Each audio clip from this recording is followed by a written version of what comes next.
Hello दोस्तों, स्वागत है आप सभी लोगों का राजस्थान एकेडमी पर। मैं प्रवीण सिंह आप सभी लोगों के साथ में लगातार जुड़ा हुआ हूं। एलडीसी एग्जाम, सीईटी एग्जाम, छात्रावास अधीक्षक के एग्जाम को लेकर के जो साइंस और मैथमेटिक्स का आपका पाठ्यक्रम है उसे हम पूरा कर रहे थे। और आज की क्लास के अंदर हम बात करने वाले हैं जो गुण सूत्रों के बारे में अपन ने बात करी थी और गुण सूत्रों के कार्य के बारे में अपन कल बात कर रहे थे। तो आज सबसे पहले अपन बात करेंगे गुण सूत्रों के कार्य के बारे में। उसके बाद में अपन ये जानेंगे कि जो है विभिन्न प्रकार के, जैसे मनुष्य में है, कुछ फल फ्रूट के अंदर है कितने गुण सूत्र पाए जाते हैं, कुछ जानवरों के अंदर कितने गुण सूत्र पाए जाते हैं, इन सभी चीजों के बारे में अपन पढ़ने वाले हैं। और आप सभी लोग जो है, मुझे उम्मीद है कि इन क्लासेस को एंजॉय कर रहे होंगे, साथ ही साथ नोट्स के रूप में अपनी कॉपी के अंदर नोट डाउन भी कर रहे होंगे। लेकिन हो सकता है कि कुछ विद्यार्थियों को ये लगे कि सर जो है लिखने में हमारा ज्यादा समय जाता है, तो मुझे जो है पीडीएफ नोट्स अवेलेबल करवा दीजिए। तो आप मेरे पीडीएफ नोट्स प्राप्त करने के लिए या जो बीच बीच में मैं डायग्राम्स वगैरह यूज करता हूं वो तो इस टेलीग्राम पर मिल जाएंगे। और पीडीएफ नोट्स के लिए जो है आप हमारे व्हाट्सएप नंबर 707131533937 और ये नंबर हमारा डिस्क्रिप्शन में भी है, वहां से आप जो है हमसे कांटेक्ट कर सकते हैं और आप लोगों को जो है हमारे द्वारा आपको पीडीएफ अवेलेबल करवा दी जाएगी। साथ ही साथ इस यूट्यूब चैनल पर मैं बहुत ही जल्दी, इस टेलीग्राम चैनल पर आप लोगों के लिए बहुत ही जल्दी एक क्वेश्चंस की सीरीज स्टार्ट करने जा रहा हूं, जिसके अंदर हम लगभग जो है डेली अलग अलग सब्जेक्ट के अलग अलग ड्यूरेशन के अंदर सब्जेक्ट्स के क्वेश्चन डालेंगे, जैसे मैथ्स के, साइंस के, जीके के, रीजनिंग के, हिंदी के, इंग्लिश के, मतलब ऑल ओवर सब्जेक्ट्स के लिए किसी भी आप कंपटीशन की तैयारी कर रहे हो उसके लिए एक से बढ़कर एक क्वेश्चन आपको हमारे टेलीग्राम चैनल पर मिलने वाले हैं। तो इसके लिए आप जुड़िएगा इस टेलीग्राम चैनल के साथ। राजस्थान एकेडमी सिरोही नाम से ही टेलीग्राम चैनल है, जिस पर अभी 1700 से ज्यादा विद्यार्थी ऑलरेडी जुड़ चुके हैं। साथ ही साथ आप सभी लोगों के लिए ये एक पुस्तक मेरे द्वारा तैयार की गई है, जो आप लोगों को चवन प्रकाशन के माध्यम से हर एक बुक स्टोर पर अवेलेबल करवाई जा रही है। तो आप इस पुस्तक को खरीद सकते हैं और अपनी एलडीसी की तैयारी को जो है और भी बेहतरीन कर सकते हैं। हाँ, अब कुछ विद्यार्थियों के मन में डाउट जरूर आ रहा होगा कि सर इस पुस्तक के अंदर जो है क्या हमें कंटेंट आपने जो पढ़ाया वही मिलेगा? हाँ, एग्जैक्टली जो मैंने कंटेंट पढ़ाया है वो तो मिलेगा ही, साथ ही साथ कुछ कंटेंट इसके अंदर अपडेटेड भी हो सकता है और कुछ हमारे वीडियोस में अपडेटेड हो सकता है। तो मेरी ये आपसे कहने की एक गुजारिश है कि या तो आप इस पुस्तक को खरीद लीजिए या फिर आपकी इच्छा हो तो आप नोट्स खरीद सकते हैं। फिर क्या करिए कि उस नोट्स की प्रिंट निकालिए या इस पुस्तक को लेकर के बैठिए और फिर मेरी जो वीडियोस हैं, जो 117 से ज्यादा वीडियो साइंस की अवेलेबल है, उसमें पहली वीडियो से आप देखते हुए आइए। और क्या करिए कि जो कंटेंट आपको टॉपिक वाइज पढ़ाया जा रहा है उस टॉपिक वाइज इस पुस्तक के अंदर या अपने नोट्स के अंदर उसको पढ़िए और उसको अपडेट कर सकते हैं। इसको अपडेट करने का बेनिफिट आपको ये होगा कि आप लोग जब उसे अपडेट करते चलेंगे तो एक तो याद हो जाएगा, साथ ही साथ सभी कॉन्सेप्ट क्लियर हो जाएंगे और आपका जो है एक वन स्टॉप सॉल्यूशन एक जगह पर तैयार हो जाएगा कि हाँ, हमारे जो है पूरे लेक्चर भी हो गए और मेरी बुक में से भी मैंने कंप्लीट पढ़ लिया। तो उससे क्या होगा, आपको ज्यादा से ज्यादा रिवीजन करने में एक वन स्टॉप सॉल्यूशन के रूप में ये पुस्तक आपके सामने रहेगी। इस पुस्तक के अंदर आप जीके भी पढ़ रहे हैं तो इसी के अंदर ऐड करिए, आप अगर हिंदी इंग्लिश पढ़ रहे हैं वो भी इसके अंदर जो है आप ऐड करिए, जो इसके अंदर दे रखा है उसको पढ़िए, उसके साथ में फिर जो है नई नई चीजों को आप ऐड करना चाहें तो करिए, ताकि एक ही पुस्तक को बार बार आप रिवाइज करेंगे तो आपका कंटेंट जो है और भी बेहतरीन होगा। जैसे इसके अंदर मैंने गणित जो है वो दे रखी है, तो अब मैंने जो गणित आपको यूट्यूब पर पढ़ाई है उससे आप इसके अंदर कंटेंट को अपडेट कर सकते हैं।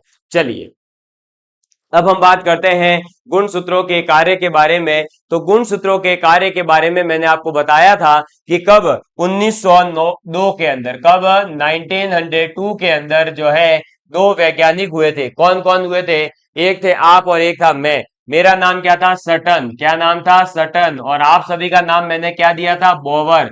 तो सटन और बोवर जो है ये दो वैज्ञानिक हुए थे जिन्होंने क्या करा था कि गुण सूत्र जो है उसके आनुवांशिकता के अंदर कितनी महत्वपूर्ण भूमिका है, उसके क्या कार्य है, इसके बारे में बताया था। और सबसे पहला अपन ने कार्य डिस्कस किया था कि गुण सूत्रों का सबसे महत्वपूर्ण अगर कोई कार्य है तो वो ये होता है कि जो मूल आनुवांशिक सामग्री है डीएनए, उस डीएनए को जो है लेकर के जाना, और डीएनए जो है वो क्या करता है तो विभिन्न सेलुलर कार्यों के लिए जो आनुवांशिक जानकारी है उस आनुवांशिक जानकारी को प्रदान करता है। और साथ ही साथ जो है ये क्या करता है, जीवों की वृद्धि, अस्तित्व और प्रजनन के लिए भी ये सब जो है आवश्यक होता है, इसके बारे में बताया था। अब हम आज उससे आगे के कार्य को लिखेंगे। तो चलिए नोट डाउन करेंगे दूसरे नंबर का पॉइंट। दूसरे नंबर पर पॉइंट आता है कि हिस्टोन और जो अन्य प्रोटीन है, हिस्टोन क्या होता है, प्रोटीन कौन कौन से हैं, वो सब चीजें मैं पीछे पढ़ा चुका हूं। तो जो हिस्टोन है और अन्य प्रोटीन है वो क्या करते हैं, क्रोमोसोम्स को कवर करते हैं। क्रोमोसोम्स को कवर करने का मतलब उसको घेर के रखते हैं। तो आप लिखेंगे हिस्टोन, हिस्टोन और अन्य प्रोटीन, अन्य प्रोटीन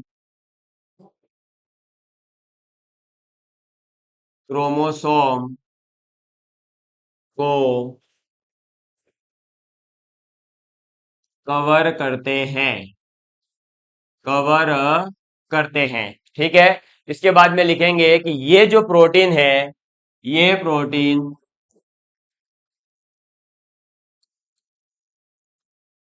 एक, मैंने आप सभी प्यारे भाइयों और बहनों के लिए, आपके जो छोटे भाई बहन होंगे जो 12th क्लास में अभी पढ़ रहे होंगे उनके लिए, या जो 12th पास कर चुके हैं उनके लिए एक बहुत ही शानदार कैरियर गाइडेंस को लेकर के वीडियो बनाया है। उस वीडियो को आप जो है अपने दोस्तों के साथ में शेयर जरूर करिएगा।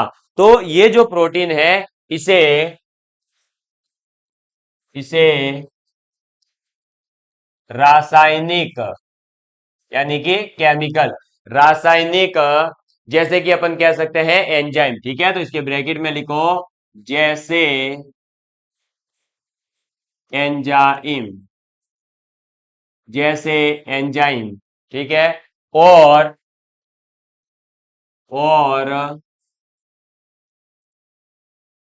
भौतिक, भौतिक शक्तियों, भौतिक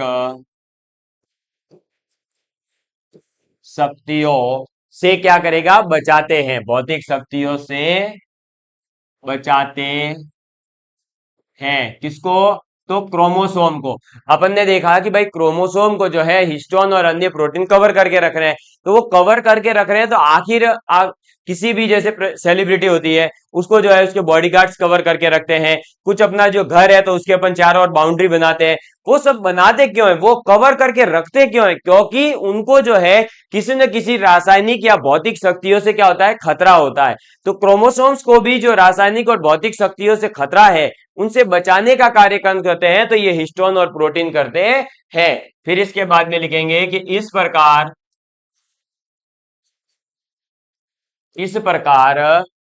गुणसूत्र कोशिका विभाजन,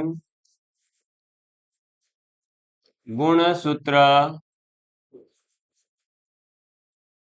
कोशिका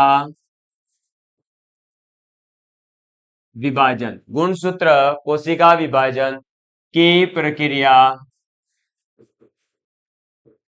की प्रक्रिया के दौरान, प्रक्रिया के दौरान, एक मिनट, प्रक्रिया के दौरान, दौरान क्या करते हैं, तो आनुवांशिक सामग्री को, दौरान आनुवंशिक सामग्री को, आनुवंशिक सामग्री को क्षति, क्षति यानी कि नुकसान, तो आनुवंशिक सामग्री को क्षति से बचाने का कार्य करते हैं, क्षति से बचाने का कार्य करते हैं। ठीक है। ये क्या करते हैं, तो जो हमारे क्रोमोसोम्स है वो क्या करते हैं, कोशिका विभाजन के समय जो है आपके आनुवंशिक सामग्री है, आनुवंशिक सामग्री का मतलब डीएनए, उस डीएनए को क्षति यानी उसको नुकसान पहुंचाने से बचाने का कार्य करते हैं। इसके बाद तीसरा आप लिखेंगे कोशिका विभाजन के दौरान, कोशिका विभाजन के दौरान, कोशिका विभाजन के दौरान क्या होता है, तो सेंट्रोमियर जो प्राथमिक संकुचन है, सेंट्रोमियर, सेंट्रोमियर से जुड़े सेंट्रोमियर से जुड़े स्पिंडल फाइबर, क्या spindle fibre, spindle fibre, centromere से जुड़े स्पिंडल फाइबर सिकुड़ते हैं, क्या करते हैं, सिकुड़ते हैं, सिकुड़ते हैं। और एक महत्वपूर्ण, और एक महत्वपूर्ण, और एक महत्वपूर्ण कार्य करते हैं, कार्य करते हैं। क्या महत्वपूर्ण कार्य करते हैं, तो गुणसूत्रों के सेंट्रोमियर, गुणसूत्रों के, गुणसूत्रों के सेंट्रोमियर का संकुचन, सेंट्रोमियर का सकुंचन, सेंट्रोमियर का सकुंचन क्या करता है, तो सकुंचन बेटी नाभिक, बेटी मतलब वही पुत्री नाभिक यानी नेक्स्ट जो संतति होती है ना उसी को, ठीक है। तो संतति नाभिक कह सकते हैं, या पुत्री नाभिक या बेटी नाभिक कह सकते हैं। बेटी नाभिक को डीएनए, यानी कि डीएनए क्या है, आपकी आनुवंशिक सामग्री है, उसका जो है सटीक, यानी एकदम अच्छे तरीके से सटीक वितरण होना चाहिए, क्या होना चाहिए, सटीक वितरण, वितरण सुनिश्चित, सुनिश्चित करता है। समझ में आ गई बात। तो दूसरा क्या है, कोशिका विभाजन के दौरान सेंट्रोमियर से जुड़े हुए जो स्पिंडल फाइबर है, वो स्पिंडल फाइबर क्या करते हैं, आपके सिकुड़ते हैं, और जैसे ही सिकुड़ते हैं तो एक महत्वपूर्ण कार्य करते हैं, और गुणसूत्रों के सेंट्रोमियर का जो संकुचन है उससे क्या होता है, तो उससे बेटी नाभिक या पुत्री नाभिक जो होता है, संतति नाभिक जो होता है, उसको डीएनए का एकदम सटीक तरीके से यानी एकदम व्यवस्थित तरीके से वितरण सुनिश्चित करता है। यह है आपका क्या, दूसरा कार्य। हो सकता है कुछ विद्यार्थियों को लगे कि सर की राइटिंग खराब है, तो देखो अब ऐसा है कि राइटिंग सुधारने के लिए क्या है, मुझे धीरे धीरे धीरे यहाँ लिखना पड़ेगा। अब आपको पता है कि मैं बिल्कुल ऑफलाइन वे में पढ़ा रहा हूँ, यानी लिखते लिखते आप लोगों को बोल भी रहा हूँ, आपको भी लिखना है, मतलब बिल्कुल ऑफलाइन में यही होता है, लिखते हैं और आप बोलते जाते हैं, वो आगे वाले स्टूडेंट भी लिखते जाते हैं। तो वहां पर इसीलिए मैं यहाँ राइटिंग पर ज्यादा फोकस नहीं कर रहा हूं, अपने को तो नोट्स बनाने पर फोकस करना है, मेरी राइटिंग ज्यादा जरूरी नहीं है। हाँ, मुझे ये सब चीजें समझ आ रही है और आपको भी आ रही होगी, बस इतना ज्यादा इंपॉर्टेंट है, ठीक है। चलो लिख लीजिए, इसको आगे लिखते हैं। फिर क्या है, कई बार कमेंट आती है, सर जो है आपकी राइटिंग ये है ना, सर ये अरे भाई राइटिंग तो अब मैं ऐसा है कि इसके लिए फिर मैं जो है 2 घंटे यहाँ पे डेली राइटिंग सुधारने बैठ जाऊं, तो भाई इतना समय नहीं है मेरे पास में, है ना। और राइटिंग धीरे धीरे कहते हैं ना, धीरे धीरे करत करत प्रयास के जड़मत हो सुजान, तो धीरे धीरे राइटिंग सुधरती जाएगी, पहले ऐसी भी नहीं आ रही थी, अब इससे अच्छी आने लगेगी। चलो भाई, अब लिखेंगे अपन अपना चौथा कार्य, और इसी के बाद गुणसूत्र के कार्य समाप्त हो जाएंगे। तो लिखेंगे कि क्रोमोसोम में हिस्टोन, क्रोमोसोम को ही हिंदी में गुणसूत्र कहते हैं, कंफ्यूज मत होना। क्रोमोसोम में हिस्टोन, क्रोमोसोम में हिस्टोन और गैर हिस्टोन, और गैर हिस्टोन प्रोटीन, गैर हिस्टोन प्रोटीन होते हैं, गैर हिस्टोन प्रोटीन होते हैं, ठीक है। तो क्रोमोसोम के अंदर आपको पता ही है कि हिस्टोन और गैर हिस्टोन प्रोटीन होते हैं। ये प्रोटीन जीन क्रिया को, ये प्रोटीन, ये प्रोटीन क्या करते हैं, तो जीन क्रिया को, जीन क्रिया को, जीन क्रिया को क्या करते हैं, नियंत्रित करते हैं, कंट्रोल करते हैं, नियंत्रित करते हैं, ठीक है। जीन क्रिया को नियंत्रित करते हैं। जिनको नियंत्रित करने वाले, जिनको नियंत्रित करने वाले, जिनको नियंत्रित करने वाले, जिनको नियंत्रित करने वाले सेलुलर अणु, क्या? सेलुलर अणु, सेलुलर अणु इन प्रोटीनों,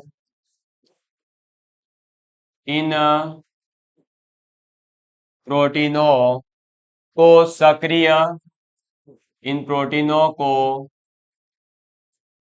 सक्रिय या, सक्रिय या निष्क्रिय, यानी एक्टिव या इनएक्टिव, सक्रिय या निष्क्रिय, सक्रिय या निष्क्रिय करके काम करते हैं, करके काम, निष्क्रिय करके काम करते हैं, करते हैं, ठीक है। यह सक्रियण, यह सक्रियण, यह सक्रियण और निष्क्रिय गुण, और निष्क्रिय, सक्रिय और निष्क्रियता गुण, निष्क्रियता गुणसूत्र, यह सक्रियता, या अपन ये कह सकते हैं सक्रियण और निष्क्रियता गुणसूत्र का विस्तार, या का विस्तार, का विस्तार या संकुंचन करती है, या संकुंचन, संकुंचन करती है। समझ में आ गई बात? तो ये था लास्ट कार्य आपका, क्या है ये? तो क्रोमोसोम के अंदर हिस्टोन और गैर हिस्टोन प्रोटीन होते हैं। ये प्रोटीन क्या करते हैं? तो जो जीन क्रिया है उसको नियंत्रित करते हैं। अब जीन को नियंत्रित करने वाले जो सेलुलर अणु होते हैं, इन प्रोटीनों का क्या करते हैं? सक्रिय या निष्क्रिय करके जो है काम करते हैं। कौन?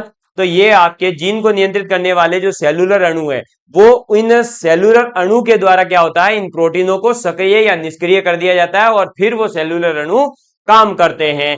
और ये जो सक्रियता है या ये जो निष्क्रियता है, ये क्या करती है? तो गुणसूत्र का विकास यानी विस्तार करेगी, एक्सपेंशन करेगी, या फिर संकुंचन करेगी, कंप्रेस करती है। समझ में आ गई बात? तो ये है बेसिकली गुणसूत्र के 4 कार्य, जिनके बारे में 1902 के अंदर सटन यानी कि मैंने और बीवोर यानी कि आप सभी ने, बोवर आप सभी ने जो है मिल करके आनुवांशिक के अंदर गुणसूत्रों की क्या भूमिका हो सकती है, इसके बारे में बताया था। तो आप सभी लोगों ने गुणसूत्रों के कार्य को समझ लिया है, और मुझे ऐसी उम्मीद है कि आपको गुणसूत्र के कार्य समझ में आ गए होंगे। आप इसका स्क्रीनशॉट लेना चाहें तो ले लीजिए। तो आप सभी ने गुणसूत्रों के कार्यों को लिख लिया। अब हम बात करते हैं आगे, हमारे गुणसूत्रों की कुछ आकृतियां विशेष होती है, ठीक है। गुणसूत्रों की आकृतियां 4 प्रकार की होती है बेसिकली। एक होती है वी, फिर एल, जे और आई। ये टोटल 4 प्रकार है, जिसके अंदर आपका वी के अंदर जो गुणसूत्र बिंदु होता है, उसकी स्थिति जो होती है वो मध्य में होती है। अगर हम एल की बात करें तो मध्य से थोड़ा सा दाएं या फिर बाएं, यानी मध्य से कुछ हटकर होगी। अगर जे के अंदर बात करें तो उप शीर्षत होती है, यानी शीर्षत के जो है शीर्ष वाला पॉइंट होता है वहां पर। और आई जो है वो भी सिरे पर होती है, यानी एंड जहां पर होगा वहां पर होती है। और इसके अंदर गुणसूत्र का फिर प्रकार कौन सा आएगा, इसकी भी बात करते हैं। तो आप लिखेंगे गुणसूत्रों की आकृतियां। क्या लिखेंगे? हेडिंग लिखिए, गुणसूत्रों की आकृतियां, गुणसूत्रों की आकृतियां, ठीक है। अब गुणसूत्रों की जो आकृतियां हैं वो कितने प्रकार की है, तो आप यहां पर लिखेंगे अपने आकृति, ठीक है। इधर क्या लिखेंगे? जो आकृति है 4 उनके बारे में, तो इधर हेडिंग डालिए आकृति। इसके बाद में आगे लिखेंगे गुणसूत्र, गुणसूत्र बिंदु की स्थिति, यानी गुणसूत्र जो बिंदु है उसकी स्थिति क्या होगी, और उसके आगे लिखेंगे कि गुणसूत्र का जो प्रकार होगा वो कौन सा होगा। ठीक है, इसमें से एक आध क्वेश्चन आपसे पूछा जा सकता है। हालांकि ये बहुत ही डीप पर जाकर के बात कर रहे हैं अपन, क्योंकि गुणसूत्र की आकृति के बारे में 12th क्लास के अंदर पढ़ाया जाता है। आकृति की बात करें तो अपने पास में आ जाती है वी, और इसके अंदर गुणसूत्र बिंदु जो होता है वो मध्य में होता है। कहां पर होता है? मध्य में होता है। और अगर इसके प्रकार की बात करें तो ये कैसा होगा? मध्य केंद्री होता है। यह कैसा होता है? यह मध्य केंद्री होता है। कैसा होता है? मध्य केंद्री होता है। मध्य केंद्री का मतलब है मेटासेंट्रिक। क्या? मेटासेंट्रिक। और आपको बता दूं कि मनुष्य के अंदर जो 44 प्रकार के गुणसूत्र पाए जाते हैं उसमें से जो पहले और तीसरे नंबर पर होते हैं वो मेटासेंट्रिक होते हैं। ठीक है, अभी मैं आपको आगे लिखवाऊंगा कि मनुष्य के 44 गुणसूत्रों में से कौन सा गुणसूत्र कौन से प्रकार के अंदर आता है। इसमें टोटल 4 प्रकार होंगे अलग अलग स्थिति के आधार पर। तो पहला हो गया आकृति वी, तो उसमें आ जाएगा मध्य में, और मध्य केंद्री कहेंगे, मेटासेंट्रिक कहेंगे। फिर वी के बाद में आपके पास में आ जाता है एल। आकृति कैसी आ जाएगी? एल। और एल जो है वो क्या होगी? तो मध्य से कुछ हटकर। ठीक है, मध्य से कुछ हटकर, और मध्य से कुछ हटकर होगी उस स्थिति को कहेंगे उपमध्य केंद्री। क्योंकि मध्य केंद्री नहीं है तो भाई अपन उसको नाम दे रहे हैं उपमध्य केंद्री। क्लियर? ये हो गया अपना उपमध्य केंद्री। इसके बाद में तीसरा जो आकृति आती है वो तीसरी आकृति आ जाती है जे। क्या आ जाता है अपने पास में? जे। और जे जो है ये आपका कहां पर होगा? उपशीर्षक। मैंने अभी जस्ट बताया था, लिखेंगे उपशीर्षक। अब इसके अंदर समझने वाली बातें नहीं है। देखो बायो जो है, और बायोलॉजी के अंदर भी अगर हम बात करें जूलॉजी वाले पोर्शन की, जहां पर आप मनुष्य के बारे में पढ़ते हैं, अलग अलग तंत्रों के बारे में और जनन तंत्र वगैरह, तो वहां पर समझने की बात है ही नहीं। हाँ, थोड़ा बहुत जेनेटिक्स समझने का था, वो अनुपात वगैरह कैसे निकलते हैं वो मैंने आपको बता दिया। बाकी सब चीजें तो रट्टा मारनी पड़ेगी। अब ये आपको अगर पूछा जाता है कि वी आकृति के गुणसूत्र में गुणसूत्र बिंदु कहाँ होगा, बताओ इसमें क्या समझा आपने? सीधा सीधा पता होना चाहिए कि भाई मध्य में। अगर प्रकार पूछेगा तो मध्य केंद्री। अगर आपसे कहा जाए एल आकृति में तो मध्य से कुछ हटकर उप मध्य केंद्री। अगर आपसे पूछा जाए जे आकृति में तो उप शीर्षक, और इसका नाम हो जाता है अग्र बिंदु उप अंत केंद्री। क्या? अग्र बिंदु उप अंत केंद्री। हाँ, पूरा नाम लिखेंगे अभी समझ आ जाएगा। लिखो, एक मिनट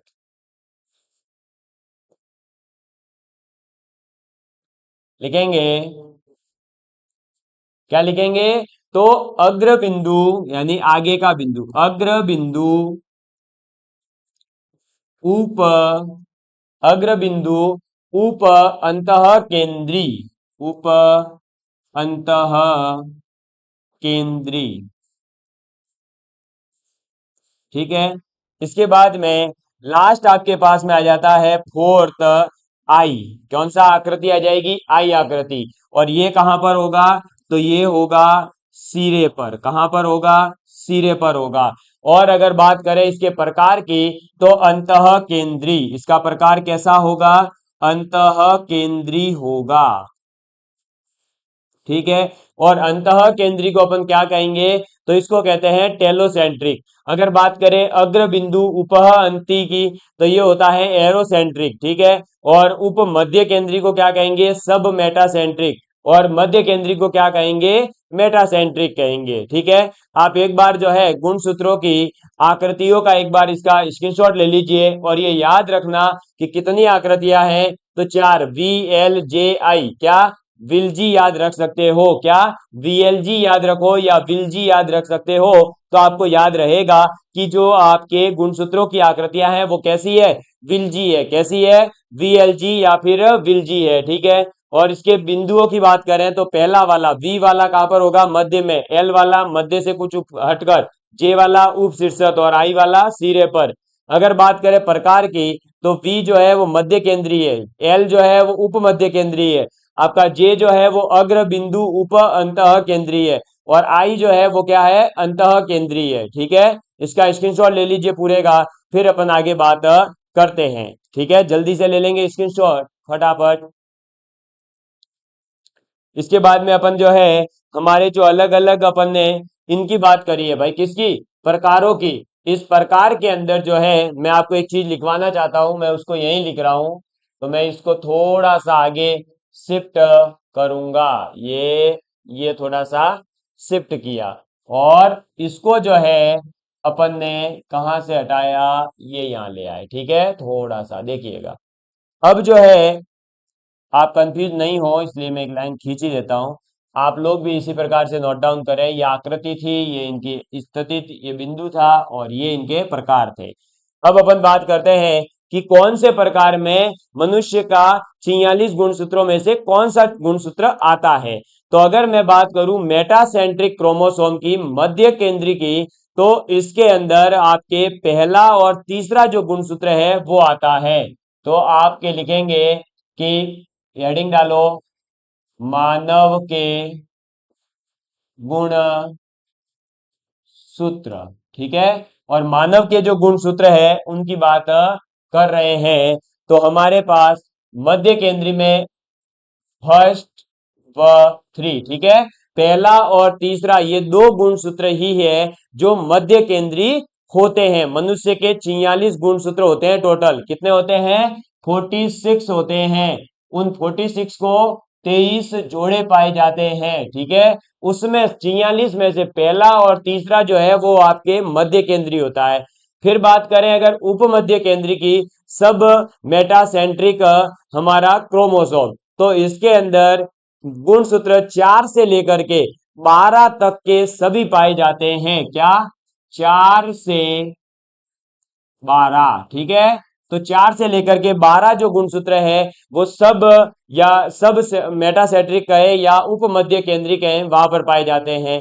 फिर बात करें अगर अग्र बिंदु उप अंति केंद्री की, यानी कि एक्रोसेंट्रिक हमारे क्रोमोसोम की, तो इसके अंदर हमारे पास में कौन कौन से आते हैं, याद रख लेना, 13, 15 और हमारे पास में इसमें आता है 21 और फिर 22, 21 व 22। ठीक है, ये 4 इसके अंदर आएंगे। फिर अंतः केंद्री के अंदर जो है वो कौन से गुणसूत्र आते हैं, तो आपको बता दूं कि मनुष्य के अंदर जो है हमारे पास अंतः केंद्री या टेलोसेंट्रिक क्रोमोसोम जो होते हैं वो नहीं पाए जाते हैं, तो नहीं होते। ये क्वेश्चन भी पूछा जा सकता है कि कौन से गुणसूत्र मनुष्य में नहीं होते हैं, तो अंतः केंद्री या जिसे अपन टेलोसेंट्रिक क्रोमोसोम कहते हैं वो मनुष्य के अंदर नहीं पाए जाते हैं। ये एक बहुत बड़ी बात है, आपको ये याद रखनी होगी। आप इसको स्क्रीनशॉट के रूप में आप साथ में ले लीजिए कि मनुष्य का कौन सा गुणसूत्र कौन से प्रकार में आएगा। मध्य केंद्री में पहला और तीसरा, उप मध्य केंद्री में 4 से 12 तक के, और अग्र बिंदु उप अंति केंद्री में 13, 15, 21, 22 और अंतः केंद्री में नहीं होते हैं।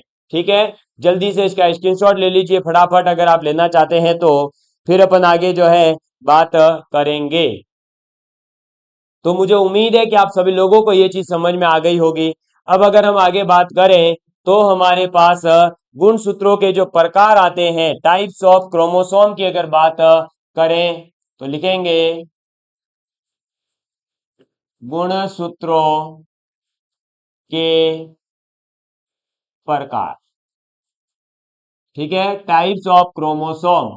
तो टाइप्स ऑफ क्रोमोसोम यानी गुणसूत्रों के प्रकार के बारे में अपन अगली क्लास में पढ़ेंगे, और इसी के साथ आपके गुणसूत्रों की संरचना वाला जो टॉपिक है वो यहाँ पर होगा क्या, समाप्त। और इतना ज्यादा डिटेल में आपको बता दिया है कि अब आपके गुणसूत्र से संबंधित किसी भी प्रकार का क्वेश्चन आएगा आप कर लेंगे, इतना मुझे विश्वास है। और भी अगर कोई छोटे छोटे से देखो क्वेश्चन रह गए होंगे, अब आप ये सोच रहे होंगे कि जो है मनुष्य के अंदर कितने गुणसूत्र पाए जाते हैं ये नहीं बताया सर, तो अभी जस्ट पीछे बताया 46 गुणसूत्र पाए जाते हैं। 23 गुणसूत्र जो है आपके जोड़ों में पाए जाते हैं, 23 दूनी 46, एक जोड़े में 2 गुणसूत्र होते हैं। अब कौन सा लिंग गुणसूत्र होता है, कौन सा अलिंग गुणसूत्र होता है, वो सब अपन अभी आगे गुणसूत्रों के प्रकार के अंदर जो है मैं बताने वाला हूं। विशिष्ट प्रकार के गुणसूत्रों के बारे में भी अपन बात करेंगे। ठीक है, तो निश्चिंत रहे, आपको सभी चीजें यहाँ पर प्रोवाइड की जा रही है। साथ ही साथ आप सभी लोगों का प्यार इसी तरह बना रहे और आप सभी लोगों का बहुत बहुत धन्यवाद कि आप सभी लोगों का जो है हमारे इस राजस्थान एकेडमी सिरोही परिवार को आपकी तरफ से इतना प्यार मिल रहा है और बहुत ही जल्दी यह परिवार जो है 32,000 विद्यार्थियों का होने वाला है। तो जल्दी से जल्दी अपने दोस्तों के बीच में इस चैनल को शेयर करें ताकि ज्यादा से ज्यादा विद्यार्थी अधिक से अधिक बेहतरीन कंटेंट को प्राप्त कर सके। धन्यवाद। जय हिंद, जय भारत।